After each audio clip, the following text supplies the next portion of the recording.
দোস্ত 15ই আগস্ট 2019-এর একটা সকাল ছিল। বর্ষার শেষ ভালো বৃষ্টি রাতভর ঝরে গিয়েছিল, আর মহারাষ্ট্রের সাতারা জেলার কাছে অবস্থিত একটা ছোট কিন্তু অসম্ভব সুন্দর গ্রাম্য শহরে চারদিকের সবুজ ধুয়ে আরও ঝকঝকে হয়ে উঠেছিল। দূর দূরান্ত পর্যন্ত বিস্তৃত ধানের ক্ষেতের ওপর হালকা কুয়াশা ভাসছিল। পাহাড়ের আড়াল থেকে সূর্যের রশ্মি মেঘ ঝিরে বেরিয়ে আসছিল, আর লালচে মাটির পথে বৃষ্টির জল তখনও ঝিলমিল করছিল। এই অঞ্চল তার ঘন সবুজ, তাজা বাতাস আর নিরিবিলি পরিবেশের জন্য সবার কাছে প্রিয় ছিল। এই শহরের প্রান্তে একটা ছোট্ট ঘর ছিল, যেখানে রাহুল শিরকে নামে এক যুবক থাকত। রাহুলের বয়স প্রায় 24 বছর ছিল। লম্বা গড়ন, গৌরবর্ণ, মুখে সরলতা আর চোখে পরিবারের প্রতি দায়বদ্ধতার গভীরতা স্পষ্ট ফুটে উঠত। তার বাবা আগে জমিতে চাষ করতেন, কিন্তু বারবার ফসল নষ্ট হওয়া আর ঋণের চাপে ঘরের অবস্থা একেবারে নড়বড়ে হয়ে গিয়েছিল। পরিবারের জমির বড় অংশ বিক্রি হয়ে গিয়েছিল, আর বাকি দিয়ে কোনো মতে সংসার চলছিল। রাহুল 10ম শ্রেণীর পর পড়াশোনা ছেড়ে দিয়েছিল আর কাজের সন্ধানে সাতারা শহরে চলে এসেছিল। শহরটা প্রথম নজরে তার কাছে খুব বিশাল আর দ্রুতগতির মনে হয়েছিল। প্রশস্ত রাস্তা, বড় দোকান, উজ্জ্বল বিল্ডিং আর সর্বদা ভিড়ের বাজার। কিন্তু শীঘ্রই সে বুঝে গিয়েছিল যে এখানে টিকে থাকার জন্য কঠোর পরিশ্রম করতে হবে। অনেক দিন ধরে ঘুরে বেড়ানোর পর তাকে একটা এলপিজি গ্যাস এজেন্সিতে ডেলিভারির কাজ জুটেছিল। এজেন্সিটা শহরের প্রধান বাজারের কাছেই ছিল, আর তার মালিকের নাম ছিল রমেশ দেশমুখ। রমেশ কড়া মেজাজের লোক ছিলেন, কিন্তু কাজের বেলায় একদম সৎ। তিনি রাহুল সহ 6 জন ছেলেকে ডেলিভারির কাজে রেখেছিলেন। কাজটা সরল ছিল। যেখান থেকে অর্ডার আসত সেখানে ভর্তি সিলিন্ডার পৌঁছে দিতে হতো। খালি সিলিন্ডার ফিরিয়ে নিয়ে আসতে হতো, আর টাকা নিয়ে এজেন্সিতে জমা দিতে হতো। সকাল 7টা থেকে রাত 9টা পর্যন্ত সময় চোখের পলকে কেটে যেত, কিন্তু সেই সময়ের মধ্যে শরীর একদম ক্লান্ত হয়ে পড়ত। কাজ শুরু করার আগে রমেশ সব ছেলেদের খুব কঠিনভাবে সাবধান করে দিয়েছিলেন যে কোনো বাড়িতে গেলে মাথা নিচু রেখে যাবে। অতিরিক্ত কথা বলা যাবে না। বিশেষ করে যেখানে বাড়িতে মহিলারা একা থাকেন সেখানে একদম অযথা সময় কাটানো যাবে না। একটা অভিযোগ এলেই চাকরি সেদিনই শেষ। এই এলাকায় ধনী পরিবারও অনেক, আর ছোটখাটো ঝামেলা বড় আকার ধারণ করতে পারে। অন্য ছেলেরা এই নির্দেশকে হালকাভাবে নিত, কখনো ঠাট্টা করত যে এত কড়াকড়ি কিসের। কিন্তু রাহুল এই সতর্কতাকে হৃদয়ে গেঁথে নিয়েছিল। সে জানত এই কাজ তার কাছে শুধু রোজগার নয়, বাড়ির ভরসা। রাহুল অত্যন্ত পরিশ্রমী ছিল আর স্বভাবে নিরীহ। সে কোনো দ্বিধা ছাড়াই সোজা রান্নাঘরে ঢুকত, পুরনো সিলিন্ডার খুলে নতুন লাগাত, গ্যাস লিক চেক করত আর তৎক্ষণাৎ বাইরে চলে আসত। ধীরে ধীরে এজেন্সিতে তার নাম হয়ে গিয়েছিল ভরসার প্রতীক। অনেক গ্রাহক ফোন করে বিশেষভাবে বলতেন যে সেই লম্বা চুপচাপ ছেলেটাকে পাঠান, কাজ ঝটপট আর সঠিকভাবে হয়। রমেশও তার প্রতি খুশি ছিলেন, কারণ 2 বছরে তার বিরুদ্ধে একটা অভিযোগও আসেনি। এই ডেলিভারির চক্করে শহরের অভিজাত এলাকা ব্লু হিলস সোসাইটিতেও প্রায় যেতে হতো। এই এলাকাটা শহর থেকে কিছুটা দূরে ছিল, যেখানে বিশাল বিশাল বাংলো ছিল, সামনে সবুজ লন, ধারে ফুলের বাগান আর পেছনে ক্ষেতের সবুজ। একপাশে ছোট পাহাড় ছিল, অন্য পাশে আম আর কালার গাছের সারি। সেখানেই একটা প্রকাণ্ড সাদা বাংলো ছিল, যার উঁচু দেওয়ালে লতাপাতা উঠেছিল আর গেটে সোনালি নামফলক ঝকঝক করছিল, মালহোত্রা ম্যানশন। এই বাংলোতে থাকতেন প্রিয়া মালহোত্রা। বয়স প্রায় 29-30 বছর। লম্বা গড়ন, সৌম্য সৌন্দর্য আর মুখে একটা স্থায়ী গাম্ভীর্য। শহরের লোক তাকে সম্মানের চোখে দেখত, কারণ তার প্রয়াত স্বামী একজন বড় শিল্পপতি ছিলেন। তার মৃত্যুর পর সমস্ত সম্পত্তি আর ব্যবসার ভার প্রিয়ার কাঁধে এসে পড়েছিল। লোকে বলতো তার কাছে সব কিছু আছে, টাকা, খ্যাতি, বড় বাড়ি, গাড়ি, কিন্তু তার বাংলোয় সারাক্ষণ একটা অদ্ভুত নিস্তব্ধতা বিরাজ করত। প্রথম যেদিন রাহুল সেখানে সিলিন্ডার দিতে গিয়েছিল সেদিনও বৃষ্টির পরের সকাল ছিল। লনে ঘাস ঝকঝক করছিল, ফোয়ারার কাছে জলের বিন্দু হীরের মতো চকচক করছিল। রাহুল গেটের বেল বাজিয়েছিল। কিছুক্ষণ পর দরজা খুলেছিল। সামনে প্রিয়া, হালকা সবুজ শাড়ি পরা আর চুল খোলা। তিনি শুধু বলেছিলেন, ভেতরে এসো, রান্নাঘরে এই দিকে। তার কণ্ঠে একটা থমকে যাওয়া ভাব ছিল, কোনো অতিরিক্ত আড়ম্বর নেই। রাহুল মাথা নিচু করে প্রণাম করেছিল আর নীরবে তার পেছনে চলেছিল। রান্নাঘরটা খুব প্রশস্ত আর সাজানো ছিল। সে দ্রুত সিলিন্ডার বদলেছিল, রেগুলেটর ঠিক করে লাগিয়েছিল আর পাইপ পরীক্ষা করেছিল। কাজ শেষ করে যেই বাইরে যাচ্ছিল, প্রিয়া বললেন, 1 গ্লাস পানি খেয়ে যাও। রাহুল মানা করেছিল যে আরও অনেক ডেলিভারি বাকি, দেরি হয়ে যাবে, কিন্তু তিনি কোনো কথা না বলে গ্লাস এগিয়ে দিয়েছিলেন। রাহুল পানি নিয়েছিল, ধন্যবাদ জানিয়ে বাইরে চলে এসেছিল।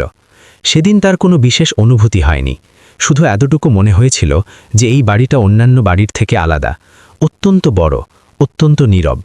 কিন্তু কয়েকদিন পর যখন আবার একই বাংলো থেকে অর্ডার এলো আর সে আবার সেখানে পৌঁছল, তখন ভেতরে ঢুকতেই সেই নিস্তব্ধতা আবার অনুভব করেছিল। এবার সিলিন্ডার লাগাতে লাগাতে মনে হয়েছিল প্রিয়া খুব কাছাকাছি দাঁড়িয়ে আছেন, যেন কিছু বলতে চান। তার হাত হালকাভাবে রাহুলের কাঁধ স্পর্শ করেছিল। রাহুলের হৃৎপিণ্ড হঠাৎ দ্রুত লাফাতে শুরু করেছিল। সে ওপর না দেখে তাড়াতাড়ি কাজ শেষ করেছিল। যেই বাইরে যাচ্ছিল, প্রিয়া জিজ্ঞেস করলেন, তোমার নাম কি? সে বলেছিল, রাহুল। কোথা থেকে? সে বলেছিল, এই কাছাকাছি গ্রাম থেকে। প্রিয়া মৃদু হেসেছিলেন। তারপর কিছুক্ষণ নীরব ছিলেন। রাহুলের মনে হয়েছিল যদি আর 1 সেকেন্ড দাঁড়ায় তাহলে তার উদ্বেগ বেড়ে যাবে। সে প্রণাম করে দ্রুত বাইরে বেরিয়ে এসেছিল। বাইরে এসে সে গভীর নিঃশ্বাস নিয়েছিল। সে বুঝতে পারছিল না যে কেন ওই বাড়িতে ঢুকলেই তার এত অস্বস্তি হয়। সে নিজেকে বোঝানোর চেষ্টা করেছিল যে তিনি শুধু একজন গ্রাহক আর তাকে কাজ সেরে বেরিয়ে আসতে হবে, কিন্তু তার মনের কোথাও একটা হালকা অস্থিরতা রয়ে গিয়েছিল। ধীরে ধীরে সময় গড়িয়ে যেতে লাগল। রাহুলের কাজ আগের মতোই চলতে লাগল। সকাল থেকে সন্ধে পর্যন্ত শহরের অলিতে ঘুরে বেড়ানো, সিঁড়ি ওঠানামা, ঘাম ঝরানো। কিন্তু যখনই ব্লু হিলস সোসাইটির নাম লিস্টে আসত, তার মনে অজানা একটা উত্তেজনা জেগে উঠত। নিজের ওপর রাগও হতো যে শেষমেশ একজন গ্রাহকের বাড়ি নিয়ে এত চিন্তা করছে কেন। একদিন দুপুরবেলা হঠাৎ ওই বাংলো থেকে অর্ডার এলো। রমেশ চেঁচিয়ে বললেন, ব্লু হিলসে কে যাবে? রাহুল তাৎক্ষণিক দাঁড়িয়ে গেল, কিন্তু রমেশ বললেন, আজ নতুন ছেলে যাবে, রাস্তা সহজ। রাহুল চুপ করে গেল, কিন্তু তার মনে একটা অদ্ভুত শূন্যতা নেমে এলো। আধ ঘন্টা পর নতুন ছেলেটা ফিরে এসে বলল, ম্যাডাম দরজা থেকেই সিলিন্ডার রাখিয়ে নিয়েছেন, ভেতরে ডাকেননি, আর কেমন যেন অসন্তুষ্ট লাগছিলেন। এটা শুনে রাহুলের বুকটা যেন হালকা করে ডুবে গেল। সে নিজেও বুঝতে পারল না এতে তার এত প্রভাব পড়ছে কেন। সেদিন সন্ধ্যায় সে অনেকক্ষণ এজেন্সির পেছনে দাঁড়িয়ে রইল, সামনে দূর পর্যন্ত বিস্তৃত সবুজ ক্ষেত দেখতে দেখতে। হাওয়ায় ধানের মিষ্টি গন্ধ ভাসছিল, আকাশে মেঘ জমাট বেঁধেছিল, কিন্তু তার ভেতরে একটা অদ্ভুত প্রশ্ন ধ্বনিত হচ্ছিল। সত্যিই কি সে শুধু একজন গ্রাহকের খেয়াল রাখে, নাকি বিষয়টা অন্য কিছু, যেটা সে নিজের কাছ থেকেও গোপন করে রেখেছে? রাতে রাহুল তার ছোট ঘরের জানালার ধারে অনেকক্ষণ বসে রইল। বাইরে আবার হালকা বৃষ্টি শুরু হয়ে গিয়েছিল। টিনের ছাদে ফোটার শব্দ ঘরের নীরবতায় প্রতিধ্বনিত হচ্ছিল। সামনে দূর পর্যন্ত সবুজ অন্ধকারে অস্পষ্ট হয়ে গিয়েছিল, কিন্তু তার মনের অস্থিরতা যে কোনো অন্ধকারের চেয়েও গভীর ছিল। সে নিজেকে বারবার বলল, এসব অর্থহীন, সে শুধু একজন ডেলিভারি ছেলে, আর প্রিয়া একটা বড় পরিবারের মালকিন। দুজনের মাঝে কোনো সমানতা নেই, কোনো যুক্তি নেই। তবুও যখন শুনল সেদিন প্রিয়া নতুন ছেলেকে ভেতরে ডাকেননি, তখন তার ভেতরে একটা অজানা শূন্যতা কেন নেমে এলো। পরের সকালে সে স্বাভাবিক হবার চেষ্টা করে কাজে বেরোল। এজেন্সিতে রোজকার মতো হট্টগোল, সিলিন্ডারের আওয়াজ, গ্রাহকের ফোন, হিসেবের হইচই। রমেশ তাকে লিস্ট দিলেন, আর সে নীরবে ডেলিভারির জন্য বেরিয়ে পড়ল। সারাদিন নিজেকে কাজে মগ্ন রাখল, একের পর এক বাড়ি, সিঁড়ি, দরজা, রসিদ। কিন্তু দুপুর গড়িয়ে যাওয়ার পর লিস্টে মালহোত্রা ম্যানশনের নাম দেখতেই তার হাত হঠাৎ থেমে গেল। সে গভীর নিঃশ্বাস নিল আর নিজেকে বোঝালো এটা শুধু কাজ আর কিছু নয়। ব্লু হিল সোসাইটিতে পৌঁছতেই পরিচিত দৃশ্য, বৃষ্টির পর ধোয়া রাস্তা, ধারে ফোটা ফুল, দূরে পাহাড়ে আঁকড়ে থাকা মেঘ। রাহুল গেটের বেল বাজালো।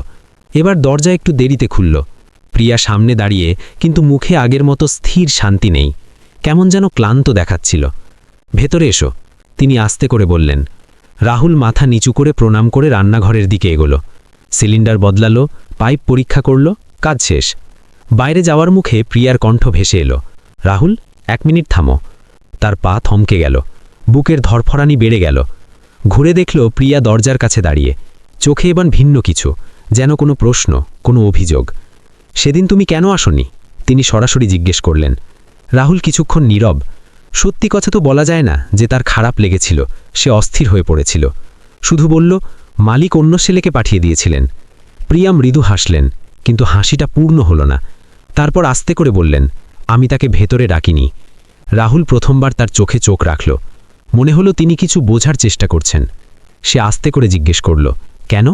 প্রিয়া কিছুক্ষণ নীরব। তারপর বললেন, হয়তো অভ্যেস হয়ে গেছে। ঘরে একটা অদ্ভুত নিস্তব্ধতা নেমে এলো। বাইরে লনে হাওয়ায় পাতা নড়ছে, কিন্তু ভেতরে দুজনের মাঝে কথা যেন আটকে গেছে। রাহুলের মনে হলো এখনই চলে গেলে কিছু অসমাপ্ত রয়ে যাবে, কিন্তু থাকাও তাকে অস্বস্তিতে ফেলছে। বসো, প্রিয়া হঠাৎ বললেন। রাহুল দ্বিধা করল, তারপর সোফার প্রান্তে বসে পড়ল, শরীর সোজা, যেন যে কোনো সময় উঠে পড়বে। প্রিয়া সামনের চেয়ারে বসলেন, ধীরে ধীরে বলতে শুরু করলেন। এই ঘরে শব্দ খুব কম, সকালে কর্মচারীরা আসে, কাজ করে, চলে যায়। বাকি দিন শুধু নিস্তব্ধতা। আগেই নিস্তব্ধতা ভালো লাগতো, এখন ভয় লাগে। রাহুল প্রথমবার অনুভব করল এই বিশাল বাড়িটাকেই লোকে সৌভাগ্য মনে করে, কিন্তু ভেতরে একাকিত্ব দেওয়ালে ধাক্কা খেয়ে ফিরে আসে। সে আস্তে করে বলল, এত বড় বাড়ি, লোকজন তো আসে। আসে, প্রিয়া বললেন, কিন্তু কাজ আর আনুষ্ঠানিকতা নিয়ে। কেউ থাকে না, কেউ শোনে না। তার কণ্ঠে অভিযোগ ছিল না, শুধু ক্লান্তি ছিল। রাহুল নিজেকে অদ্ভুত পরিস্থিতিতে পেল।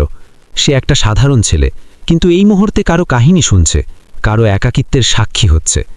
আমি তোমাকে কখনো আটকাইনি, প্রিয়া বলতে লাগলেন, তুমি নিজেই থামতে না। রাহুলের লজ্জা লাগল, সে মাথা নিচু করল।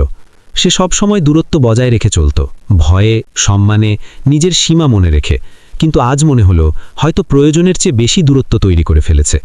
আমি ভয় পাই, সে খুব আস্তে বলল। কিসের? প্রিয়া জিজ্ঞেস করলেন। ভুল বোঝা যাওয়ার, চাকরি হারানোর, আর সে বাক্য অসম্পূর্ণ রাখল। আর নিজের থেকে? রাহুল আস্তে করে বলল। এটা শুনে প্রিয়া কিছুক্ষণ তাকে দেখলেন। তার চোখে প্রথমবার একটা কোমলতা এলো। তিনি বললেন, আমিও ভয় পাই, আবার ভরসা করতে, আবার ভেঙে পড়তে। ঘরের বাতাস যেন ভারী হয়ে গিয়েছিল। বাইরে হালকা রোদ মেঘের ফাঁক দিয়ে উকি দিচ্ছিল, আর লনে জলের বিন্দু ঝকঝক করছিল। সেই আলোয় রাহুল অনুভব করল এই সম্পর্ক আর শুধু গ্রাহক আর ডেলিভারি ছেলের নেই, এতে কিছু একটা যুক্ত হয়ে গেছে, যার নামকরণ করা কঠিন। সেদিন সে বেশিক্ষণ থাকল না, কিন্তু যাওয়ার সময় প্রথমবার দরজায় দাঁড়িয়ে বলল, যদি কখনো কথা বলার ইচ্ছে হয়, আমি শুনতে পারি। প্রিয়া মাথা নাড়লেন, শুধু এতটুকু ইঙ্গিত, কিন্তু তাতে ছিল স্বস্তি। তারপর দিনগুলো ধীরে ধীরে পরিবর্তিত হতে লাগল। রাহুল মাঝে মধ্যে কাজের পর সেখানে চলে যেত, কোনো অজুহাত ছাড়াই।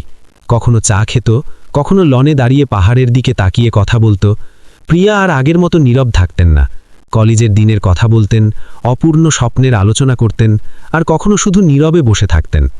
রাহুলের আর ওই বাড়িতে অপরিচিত ভাব লাগত না।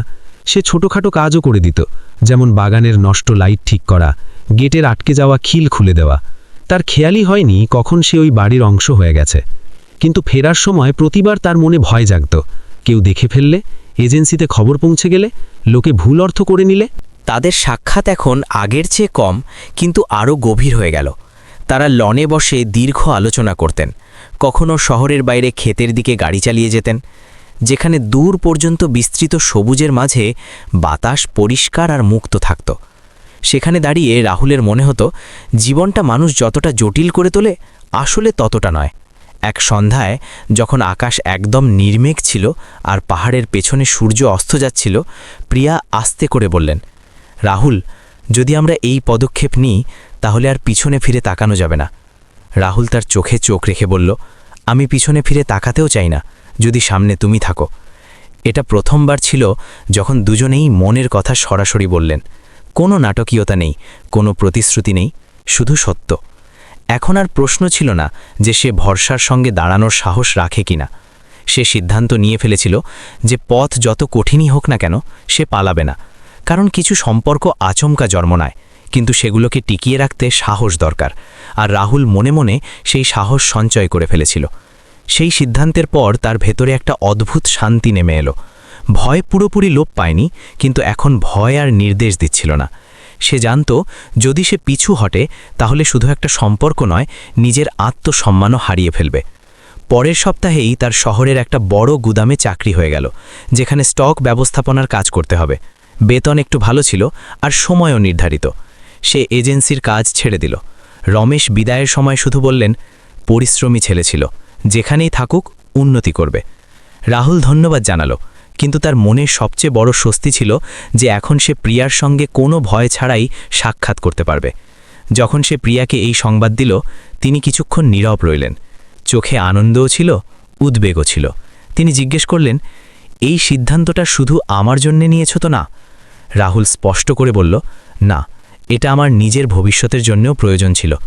আমি সারা জীবন ডেলিভারি ছেলে হয়ে থাকতে চাই না। আমি আমার জীবনকে স্থায়ী আর সম্মানজনক করতে চাই। প্রিয়া প্রথমবার তার এই আত্মবিশ্বাসকে গভীরভাবে লক্ষ্য করলেন। তিনি অনুভব করলেন যে যুবকের সঙ্গে তিনি যুক্ত হচ্ছেন সে শুধু আবেগপ্রবণ নয়, দায়িত্বশীল। ধীরে ধীরে তাদের সম্পর্ক পরিষ্কার হয়ে উঠল। এখন সাক্ষাৎ আর গোপন ছিল না। প্রিয়া তার 2-3 জন বিশ্বস্ত কর্মচারীকে স্পষ্ট করে বলে দিলেন যে রাহুল তার খুব ঘনিষ্ঠ বন্ধু। শহর ছোট ছিল, কথা ছড়াতেই হতো। কেউ কেউ বিদ্রূপ করল, কেউ প্রশ্ন তুলল, কেউ নীরবে দূরত্ব বাড়িয়ে নিল। কিন্তু প্রিয়া প্রথমবার কারও তোয়াক্কা করলেন না। তিনি সমাজের চাপ আগেও সহ্য করেছেন, এখন তিনি নিজের সিদ্ধান্ত থেকে সরে আসতে চান না। এক সন্ধ্যায় দুজনে লনে বসেছিলেন। বৃষ্টির পর মাটির সোঁদা গন্ধ বাতাসে মিশে গিয়েছিল। দূরের খেতে কাজ করা মানুষেরা ঘরে ফিরছিল। আকাশ হালকা গোলাপি রঙে রাঙা হয়ে গিয়েছিল। প্রিয়া শান্ত স্বরে বললেন, রাহুল, যদি আমরা সামনে একসঙ্গে এগোতে চাই তাহলে এটাকে একটা নাম দিতে হবে। অসম্পূর্ণ সম্পর্ক বেশিদিন টেকে না। রাহুল তার দিকে তাকালো। সেও একই কথা ভেবেছিল, কিন্তু শব্দে প্রকাশ করতে দ্বিধা করছিল। সে গভীর নিঃশ্বাস নিয়ে বলল, আমি তৈরি, কিন্তু চাই এই সিদ্ধান্ত ত্বরিত না হয়। আমাদের দুজনেরই নিশ্চিত হওয়া দরকার যে এটা শুধু একাকিত্বের সঙ্গী নয়, সারা জীবনের সহচর। পরের কয়েক মাস তারা নিজেদের সময় দিলেন। একে অপরের স্বভাব, চিন্তাধারা আর দুর্বলতা বুঝতে লাগলেন। কখনো মতবিরোধও হতো। রাহুলের সরল গ্রামীণ দৃষ্টিভঙ্গি আর প্রিয়ার শহুরে অভিজ্ঞতা অনেকবার সংঘর্ষে লিপ্ত হতো, কিন্তু প্রতিটা বিতর্কের পর তারা বসে আলোচনা করতেন। এটাই তাদের সম্পর্কের শক্তি হয়ে উঠল। তারা নীরবতায় নয়, সংলাপে ভরসা করতে শিখলেন। আখির সেই দিনও এলো। প্রিয়া তার পরিবারের কয়েকজনকে ডেকে স্পষ্ট করে বললেন যে তিনি রাহুলকে বিয়ে করতে চান। বিরোধ উঠল। বয়স, অবস্থান, পটভূমি সব কিছু নিয়ে প্রশ্ন উঠল।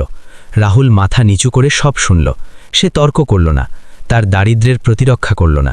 শুধু বলল যে সে প্রিয়ার সম্মান করে আর তাকে কখনো একা ছেড়ে যাবে না।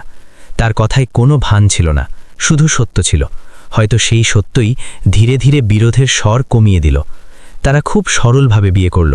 কোনো আড়ম্বর নেই, কোনো প্রদর্শন নেই, শুধু কয়েকজন সাক্ষী, কয়েকজন প্রয়োজনীয় মানুষ আর দুজন মানুষ যারা একাকিত্বের মাঝে একে অপরের হাত ধরেছিল।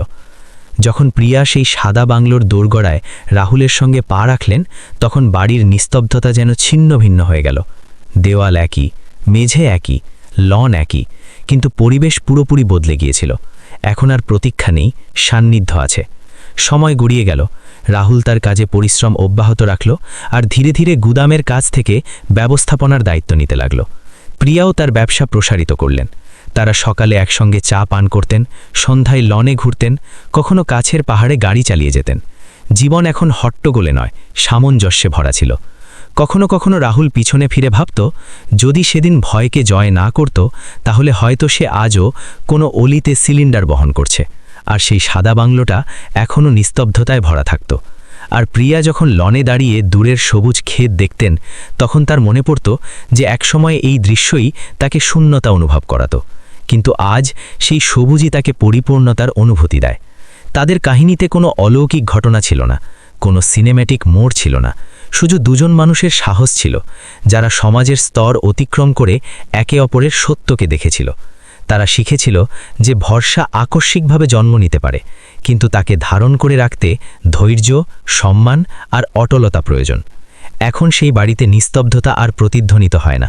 সেখানে হাসির মৃদু শব্দ আছে, কথার উষ্ণতা আছে, আর সেই তৃপ্তি আছে যা শুধু তখনই আসে যখন মানুষ নিজের সিদ্ধান্তে পরিতৃপ্ত হয়।